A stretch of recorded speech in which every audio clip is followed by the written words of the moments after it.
ಎಲ್ಲರಿಗೂ ನಮಸ್ಕಾರ ಸ್ನೇಹಿತರೆ. ಈ ವಿಡಿಯೋದಲ್ಲಿ ನಾವೊಂದು ಅದ್ಭುತವಾದಂಥ ಔಷಧಿಯ ಗಿಡದ ಬಗ್ಗೆ ತಿಳಿದುಕೊಳ್ಳೋಣ. ಗ್ರಾಮೀಣ ಪ್ರದೇಶದಲ್ಲಿ ಬದುಕುತ್ತಿರುವ ಜನರಿಗೆ ಅತ್ಯಂತ ಚಿರಪರಿಚಿತವಾದ ಈ ಜಯಂತಿ ಗಿಡ ಭಾರತದಾದ್ಯಂತ ಕಾಣಸಿಕ್ಕರೂ ಉಷ್ಣವಲಯಗಳಲ್ಲಿ ಹೆಚ್ಚಾಗಿ ಬೆಳೆಯುತ್ತದೆ. ಸುಮಾರು 1.5 ಅಡಿ ಎತ್ತರಕ್ಕೆ ಬೆಳೆಯುವ ಈ ಸಸ್ಯದ ಎಲೆಗಳು ಗಾಢ ಹಸಿರು ಬಣ್ಣದಲ್ಲಿರುತ್ತವೆ. ಈ ಗಿಡದ ಹೆಸರು ಅವಂತಿ ಅಥವಾ ಕೋಟ್ ಬಟನ್. ಈ ಗಿಡವನ್ನ ಒಂದೊಂದು ಪ್ರಾಂತ್ಯದಲ್ಲಿ ಒಂದೊಂದು ಹೆಸರಿನಿಂದ ಕರೆಯುತ್ತಾರೆ. ಸಂಸ್ಕೃತ ಭಾಷೆಯಲ್ಲಿ ಇದನ್ನ ಅವಂತಿ ಎಂದು ಕರೆಯಲಾಗುತ್ತದೆ. ಹಾಗಾಗಿ ನಾನು ಈ ವಿಡಿಯೋದಲ್ಲಿ ಈ ಗಿಡವನ್ನ ಅವಂತಿ ಅಂತಲೇ ಕರಿತೀನಿ. ಸಾಮಾನ್ಯವಾಗಿ ಈ ಹೂವು 6 ರಿಂದ 8 ದಳಗಳನ್ನು ಹೊಂದಿದ್ದು ಅಸಂಖ್ಯಾತ ಕೇಸರಗಳನ್ನು ಹೊಂದಿರುತ್ತದೆ. ಈ ಹೂಗಳು ಪಕ್ವವಾದ ಬಳಿಕ ಕೂದಲಿನ ಎಳೆಗಳ ರೀತಿಯ ರಚನೆಯನ್ನು ಹೊಂದಿ ಗಾಳಿಯಲ್ಲಿ ಹಾರಿ ಹೋಗುವ ಮೂಲಕ ಬೀಜಗಳ ಪ್ರಸರಣ ಉಂಟಾಗುತ್ತದೆ. ಈ ಗಿಡದ ಎಲೆಗಳು ನೆಲದ ಮೇಲೆ ಹರಡಿಕೊಂಡಿರುತ್ತವೆ. ಇದರ ಮೃದುವಾದ ಕಾಂಡ ಮಾತ್ರ ಎತ್ತರಕ್ಕೆ ಬೆಳೆಯುತ್ತದೆ ಹಾಗೂ ಇದರ ತುದಿಯಲ್ಲಿ ಪುಟ್ಟದಾದ ಹೂ ಬೆಳೆಯುತ್ತದೆ. ಈ ಗಿಡ ಎಲ್ಲರೂ ಕೂಡ ನೋಡೇ ಇರ್ತೀರಾ. ಹಳ್ಳಿಗಳಲ್ಲಿ, ಸಿಟಿಗಳಲ್ಲಿ ಎಲ್ಲ ಕಡೆ ಕೂಡ ಈ ಗಿಡ ನಮಗೆ ಕಾಣಸಿಗುತ್ತದೆ. ಈ ಗಿಡದಿಂದ ನಮಗೆ ಎಷ್ಟೊಂದು ಲಾಭ ಇದೆ ಅಂತ ಗೊತ್ತಾದರೆ ಖಂಡಿತ ನಿಮಗೆ ನಂಬೋಕೆ ಆಗಲ್ಲ. ಈ ಗಿಡ ನಮಗೆ ಎಷ್ಟು ರೀತಿಯಲ್ಲಿ ಉಪಯೋಗವಾಗುತ್ತದೆ ಎಂದು ಈ ವಿಡಿಯೋದಲ್ಲಿ ತಿಳಿಸಿಕೊಡ್ತೀನಿ.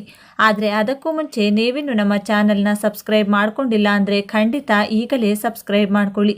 ಹಾಗೆ ವಿಡಿಯೋ ಇಷ್ಟ ಆದರೆ ಮರೆಯದೆ ಒಂದು ಲೈಕ್ ಕೊಡಿ.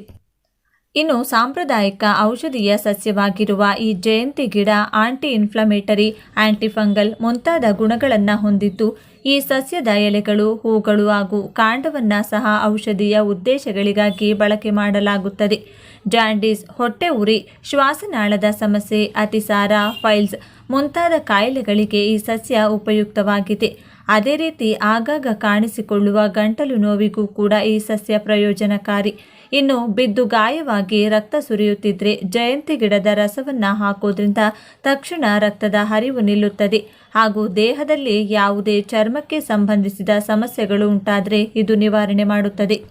ಸ್ನೇಹಿತರೆ, ಎಲ್ಲಿ ಖಾಲಿ ಜಾಗ ಇದ್ರೂ ಕೂಡ ಅಲ್ಲಿ ಬೆಳೆಯುವ ಈ ಗಿಡದಲ್ಲಿ ಎಷ್ಟೋ ಔಷಧೀಯ ಗುಣಗಳಿವೆ. ಆಯುರ್ವೇದದಲ್ಲಿ ಈ ಗಿಡವನ್ನು ಎಷ್ಟೋ ಕಾಯಿಲೆಗಳಿಗೆ ಬಳಸುತ್ತಾರೆ. ಮೈಯಲ್ಲಿ ಎಲ್ಲಾದರೂ ಗಾಯವಾದಾಗ ಈ ಗಿಡದ ಎಲೆಯ ರಸವನ್ನು ಹಚ್ಚಿದರೆ ಅದು ಆಂಟಿಬಯೋಟಿಕ್ ಥರ ಕೆಲಸ ಮಾಡುತ್ತದೆ. ಸೋರುತ್ತಿರುವ ರಕ್ತವನ್ನು ನಿಲ್ಲಿಸಿ ಆ ಗಾಯ ಸೆಪ್ಟಿಕ್ ಆಗದಂತೆ ಇದು ತಡೆಯುತ್ತದೆ. ಹಾಗೆ ಬೇಗನೆ ಹುಣ್ಣು ಕೂಡ ಒಣಗುತ್ತದೆ. ಇನ್ನು ಚೇಳು ಕಚ್ಚಿಕೆ, ಕೆಲವರು ಸತ್ತು ಹೋಗುತ್ತಾರೆ. ಕೆಲವರಿಗೆ ಚೇಳು ಕಚ್ಚಿದರೆ ಆ ಕಚ್ಚಿರುವ ಭಾಗ ಕೆಲಸ ಮಾಡಲ್ಲ. ಹೀಗೆ ಎಷ್ಟೋ ಸಮಸ್ಯೆಗಳು ಚೇಳು ಕಚ್ಚಿದರೆ ಬರುತ್ತದೆ. ಆದರೆ ಒಂದು ವೇಳೆ ನಿಮಗೆ ಚೇಳು ಕಚ್ಚಿದರೆ ಹತ್ತಿರದಲ್ಲಿ ನಿಮಗೆ ಈ ಗಿಡ ಕಾಣಿಸಿದರೆ ಒಂದು ಹಿಡಿ ಎಲೆಗಳನ್ನು ತೆಗೆದುಕೊಂಡು ಅರೆದು ಅಥವಾ 2 ಕೈಯಲ್ಲಿ ಕ್ರಷ್ ಮಾಡಿ ಆ ರಸವನ್ನು ಚೇಳು ಕಚ್ಚಿದ ಜಾಗದ ಮೇಲೆ ಹಾಕಿ ಬಳಿಕ ಆ ಅರೆದ ಎಲೆಗಳನ್ನು ಹುಣ್ಣಿನ ಮೇಲೆ ಇಟ್ಟು ಬಟ್ಟೆ ಕಟ್ಟಿಕೊಂಡರೆ ಕೆಲ ಗಂಟೆಗಳಲ್ಲೇ ಚೇಳು ಕಚ್ಚಿದಂಥ ವಿಷವನ್ನು ಇದು ಎಳೆದು ಬಿಡುತ್ತದೆ. ಇನ್ನು ಈ ಗಿಡ ಒಂದೇ ದಿನದಲ್ಲಿ ಫೈಲ್ಸ್ ಕಡಿಮೆ ಮಾಡುತ್ತದೆ ಅಂದರೆ ನಂಬ್ತೀರಾ? ಆದರೆ ಈಗ ನಂಬಲೇಬೇಕು. ಜೀರ್ಣ ಯಾವಾಗ ಸರಿಯಾಗಿ ಆಗುವುದಿಲ್ಲವೋ ಆಗಲೇ ಮಲಬದ್ಧತೆ ಬರುತ್ತದೆ. ಈ ಮಲಬದ್ಧತೆ ತುಂಬ ದಿನ ಕಂಟಿನ್ಯೂ ಆದರೆ ಅದು ಫೈಲ್ಸ್ಗೆ ತಿರುಗುತ್ತದೆ. ಇದು ಒಂದು ಸಲ ಬಂದರೆ ನರಕ ನೋಡುತ್ತೀರಿ. ಕೂತರೆ ನೋವು, ನಿಂತರೆ ನೋವು, ಮಲಗಿದರೂ ನೋವು, ಇನ್ನು ಬಾತ್ರೂಮ್ಗೆ ಹೋದರಂತೂ ಹೇಳೋಕ್ಕಾಗಲ್ಲ. ಹಾಗೆ ಫೈಲ್ಸ್ ಗಡ್ಡೆಗಳನ್ನು ಆಪರೇಷನ್ ಮಾಡಿ ತೆಗಿತಾರೆ. ಅದಕ್ಕೆ ಸಾವಿರಾರು ರೂಪಾಯಿ ತೆಗೆದುಕೊಳ್ತಾರೆ. ಆದರೆ ಪರ್ಮನೆಂಟ್ ಆಗಿ ವಾಸಿಯಾಗಲ್ಲ. ಮತ್ತೆ ಮತ್ತೆ ಗಡ್ಡೆಗಳು ಬರ್ತಾನೆ ಇರುತ್ತದೆ. ಮತ್ತೆ ಮತ್ತೆ ಆಪರೇಷನ್ ಮಾಡಿಸ್ಕೋತಾನೆ ಇರಬೇಕು. ಫೈಲ್ಸ್ ಬಂದು ಒಂದು ಕಡೆ ನರಕ ಅನುಭವಿಸಿ ಮತ್ತೆ ಆಪರೇಷನ್ ಮಾಡಿಸಿಕೊಂಡು ಇನ್ನಷ್ಟು ನರಕ ಅನುಭವಿಸಿ ಆಪರೇಷನ್ ಮಾಡಿಸಿಕೊಂಡ ಗಾಯ ಒಣಗೋದ್ರೆ ಒಳಗೆ ಇನ್ನೊಂದು ಫೈಲ್ಸ್ ಗಡ್ಡೆ ಬಂದಿರುತ್ತದೆ. ಆದರೆ ಆಪರೇಷನ್ ನೋವು ಇಲ್ಲದೆ ₹1 ದುಡ್ಡು ಕೂಡ ಖರ್ಚು ಮಾಡದೆ ಒಂದೇ ದಿನದಲ್ಲಿ ಈ ಗಿಡವನ್ನು ಉಪಯೋಗಿಸಿ ಫೈಲ್ಸ್ ಗಡ್ಡೆಗಳನ್ನು ನಾಶಪಡಿಸಬಹುದು. ಅದು ಯಾವ ರೀತಿ ಅಂತ ಈಗ ನೋಡೋಣ. ಮೊದಲು ನಾವು ಅವಂತಿ ಗಿಡದ ಎಲೆಗಳನ್ನು ಕಿತ್ತು ತಂದು ಚೆನ್ನಾಗಿ ತೊಳೆದು ಅದು ನೀರಿಲ್ಲದಂತೆ ಚೆನ್ನಾಗಿ ಒಣಸಿಕೊಳ್ಳಿ. ಅದರ ನಂತರ ಒಂದು ಹಿಡಿ ಎಲೆಗಳಿಗೆ 10 ಕಾಳು ಮೆಣಸು ಬೆರೆಸಿ ಚೆನ್ನಾಗಿ ಕುಟ್ಟಿ ಪೇಸ್ಟ್ ಮಾಡಿಕೊಳ್ಳಿ. ಬಳಿಕ ಇದನ್ನು ಒಂದು ಚಿಕ್ಕ ಗೋಲಿ ಸೈಜಷ್ಟು ಉಂಡೆ ಥರ ಕಟ್ಟಿಕೊಂಡು ಅದನ್ನು ಬೆಳಿಗ್ಗೆ ಖಾಲಿ ಹೊಟ್ಟೆಯಲ್ಲಿ ನುಂಗಬೇಕು. ಇದನ್ನು ತಿಂದ ತಕ್ಷಣ 100 ml ತೆಳುವಾದ ಮಜ್ಜಿಗೆಯಲ್ಲಿ ಸ್ವಲ್ಪ ಕಲ್ಲು ಸಕ್ಕರೆ ಬೆರೆಸಿಕೊಂಡು ಕುಡಿಯಬೇಕು. ಇದು ಇಮಿಡಿಯೇಟ್ ಆಗಿ ಕುಡಿಯಬೇಕು. ಹಾಗಾಗಿ ಮೊದಲೇ ಮಜ್ಜಿಗೆ ರೆಡಿ ಮಾಡಿಟ್ಟುಕೊಳ್ಳಿ. ಈ ರೀತಿ ಮಾಡಿದರೆ ಒಂದೇ ಒಂದು ದಿನದಲ್ಲಿ ಪೈಲ್ಸ್ ಗುಣವಾಗುತ್ತದೆ. ಈ ರೀತಿ 10 ದಿನ ನೀವು ಮಾಡಿದರೆ ಶಾಶ್ವತವಾಗಿ ಪೈಲ್ಸ್ ಅನ್ನೋದು ಮತ್ತೆಂದೂ ನಿಮಗೆ ಬರಲ್ಲ. ಆದರೆ ಒಂದು ಮಾತು ನೆನಪಿಟ್ಟುಕೊಳ್ಳಿ, ನೀವು ಹೊಲದಲ್ಲಿ ಬೆಳೆದಿರುವಂತಹ ಗಿಡವನ್ನು ತರಬೇಡಿ. ಯಾಕಂದರೆ ಒಂದು ವೇಳೆ ಹೊಲಕ್ಕೆ ಹೊಡೆದಿರುವಂತಹ ಮದ್ದು ಈ ಗಿಡದ ಮೇಲೆ ಬಿದ್ದಿದ್ದರೆ ಇನ್ನಷ್ಟು ಅಪಾಯ ಬರುತ್ತದೆ. ಹಾಗಾಗಿ ನಿಮ್ಮ ಮನೆ ಹಿತ್ತಲಲ್ಲೂ ಅಥವಾ ರೋಡ್ ಸೈಡ್ನಲ್ಲೋ ಬೆಳೆದಿರುವುದನ್ನು ಕಿತ್ತು ತನ್ನಿ. ಇನ್ನು ಈ ಗಿಡಕ್ಕೆ ಸೊಳ್ಳೆಗಳನ್ನು ಸಾಯಿಸುವ ಶಕ್ತಿ ಕೂಡ ಇದೆ. ಇದಕ್ಕಾಗಿ ನೀವು ಕೆಲವು ಒಣಗಿದ ಅವಂತಿ ಗಿಡದ ಎಲೆಗಳನ್ನು ತಂದುಕೊಳ್ಳಿ ಅಥವಾ ಹಸಿ ಎಲೆಗಳನ್ನು ತಂದು ಒಣಗಿಸಿ ಡಬ್ಬಿಯಲ್ಲಿ ತುಂಬಿಟ್ಟುಕೊಳ್ಳಿ. ಬೇಕಾದಾಗ ಇದನ್ನು ನಾವು ಉಪಯೋಗಿಸಿಕೊಳ್ಳಬಹುದು.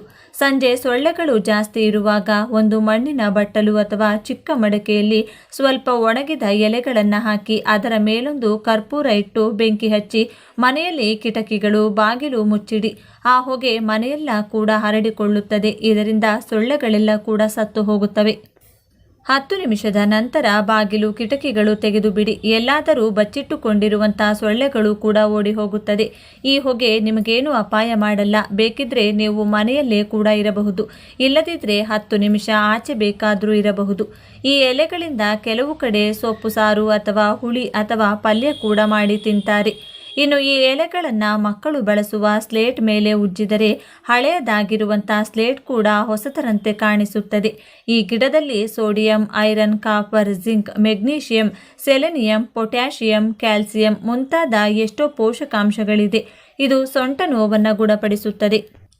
ಇದಕ್ಕಾಗಿ ನೀವು ಈ ಗಿಡವನ್ನು ಬೇರಿನ ಸಮೇತ ಕಿತ್ತು ತಂದು ಚೆನ್ನಾಗಿ ತೊಳೆದು ಸ್ವಲ್ಪ ಮೆಂತ್ಯ ಹಾಗೂ ಅರಿಶಿನ ಬೆರೆಸಿ ಎಲ್ಲವನ್ನು ಅರೆದು ನುಣ್ಣಗೆ ಪೇಸ್ಟ್ ಮಾಡಿಕೊಂಡು ಅದರ ನಂತರ ಸ್ವಲ್ಪ ತೆಂಗಿನ ಎಣ್ಣೆಯನ್ನು ಅದರಲ್ಲಿ ಮಿಕ್ಸ್ ಮಾಡಿ ಅದನ್ನು ಸೊಂಟದ ಮೇಲೆ ಹಚ್ಚಿಕೊಳ್ಳುತ್ತಿದ್ದರೆ ಕೆಲ ದಿನಗಳಲ್ಲಿ ಶಾಶ್ವತವಾಗಿ ಸೊಂಟ ನೋವು ಹೊರಟು ಹೋಗುತ್ತದೆ. ಇನ್ನು ಕೀಲು ನೋವಿರುವವರು ಈ ಗಿಡದ ಎಲೆಗಳನ್ನು ಅರೆದು ಪೇಸ್ಟ್ ಥರ ಮಾಡಿಕೊಂಡು ಅದನ್ನು ಮೊಣಕಾಲಿನ ಮೇಲೆ ಇಟ್ಟು ಒಂದು ಬಟ್ಟೆ ಕಟ್ಟಿಕೊಳ್ಳಬೇಕು. ಈ ರೀತಿ ಕೆಲವು ದಿನಗಳು ಮಾಡಿದರೆ ಶಾಶ್ವತವಾಗಿ ಕೀಲು ನೋವು ಹೊರಟು ಹೋಗುತ್ತದೆ.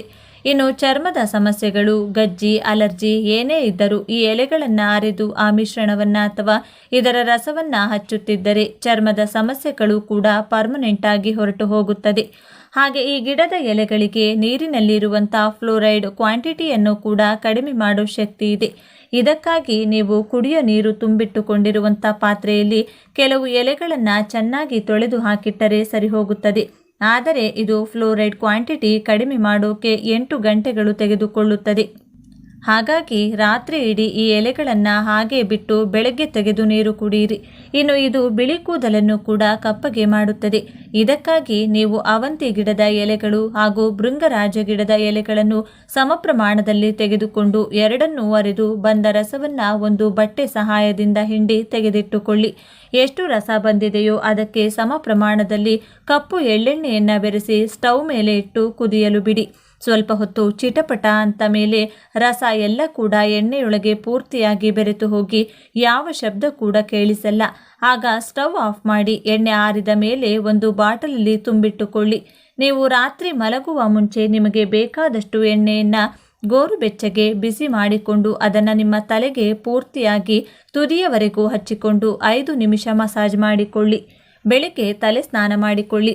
ಈ ರೀತಿ ಮಾಡ್ತಾ ಇದ್ರೆ ಸಹಜವಾಗಿಯೇ ನಿಮ್ಮ ಬಿಳಿ ಕೂದಲೆಲ್ಲ ಕಪ್ಪು ಬಣ್ಣಕ್ಕೆ ತಿರುಗುತ್ತದೆ. ಹಾಗೆ ಬಿಳಿ ಕೂದಲು ಮತ್ತೆ ಬರೋದು ಇಲ್ಲ. ಇನ್ನು ಕೂದಲು ಕೂಡ ಕಪ್ಪು ಬಣ್ಣದಲ್ಲಿ ದಟ್ಟವಾಗಿ ಬೆಳೆಯುತ್ತದೆ.